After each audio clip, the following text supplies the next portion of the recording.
Setiap hari Anda berkhotbah tentang Pancasila. Setiap hari Anda berbicara tentang Undang-Undang Dasar 1945. Setiap hari Anda berjalan seolah-olah Anda bekerja untuk melayani kami di Rumah Indonesia. Ternyata faktanya ada rakyat Indonesia yang meninggal karena tidak mendapatkan pengobatan. Salam Pancasila dan salam penegakan hukum. Ini menarik ya.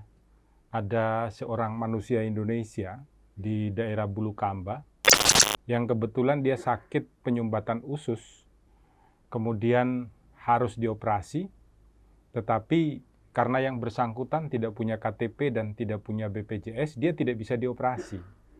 Akhirnya dia harus pergi untuk mengurus KTP sebagai syarat nanti untuk BPJS, dan saat mengurus KTP dia meninggal dunia. Ada alasan dari pihak pemerintah kota di Bulukamba ya, yang mengatakan bahwa sebenarnya mereka menawarkan dia untuk mengurus surat miskin, tapi ditolak dan katanya mereka yang bersangkutan dan keluarganya memaksa untuk keluar dari rumah sakit. Ini alasan yang tidak bisa kita terima di Rumah Indonesia. Perintah Undang-Undang Dasar 1945 jelas dan tegas.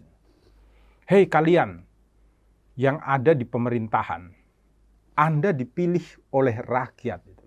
Kalau presiden kan untuk menjadi kepala negara sekaligus kepala pemerintah. Maka harusnya perintah Undang-Undang Dasar, fakir miskin dan anak-anak terlantar dipelihara oleh negara itu wajib. Maka mau dia punya KTP atau tidak, mau dia punya BPJS atau tidak, selama dia itu manusia. Manusia yang ada di Indonesia. Ketika dia membutuhkan pengobatan, maka pengobatan itu yang diutamakan. Itu nilai Pancasila itu loh.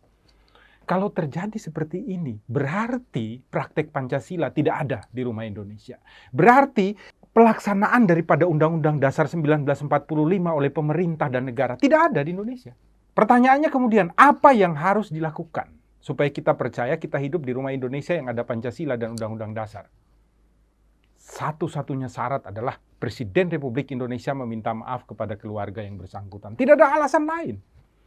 Karena tidak ada aturan undang-undang yang bisa memidanakan para pejabat pemerintahan, para pejabat negara ketika mereka tidak melaksanakan tugasnya sesuai dengan perintah Undang-Undang Dasar 1945 dan perintah Pancasila untuk mewujudkan keadilan sosial bagi seluruh rakyat Indonesia.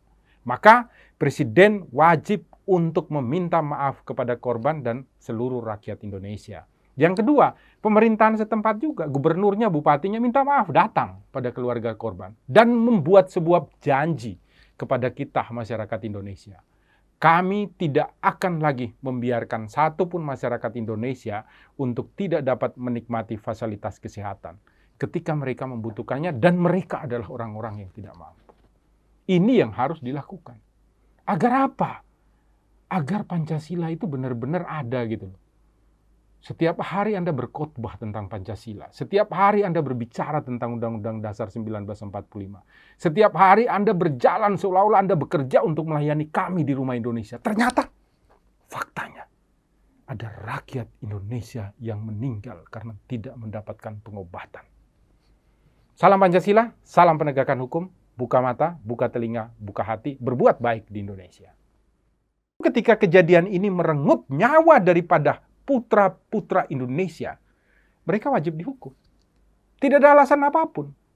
Perdamaian ini hanya menjadi dasar dan alasan nanti bagi hakim untuk meringankan hukuman mereka. Mereka-mereka yang menikmati lagi kebahagiaan di Rumah Indonesia dengan naik motor gede, tidak sembarangan lagi di jalan. Kalau tidak ada hukuman, mereka tambah sembarangan, anggap hukum ya miliknya mereka. Padahal hukum itu dibuat agar kita semua itu hidup secara damai, secara tentram, secara sejahtera di Rumah Indonesia.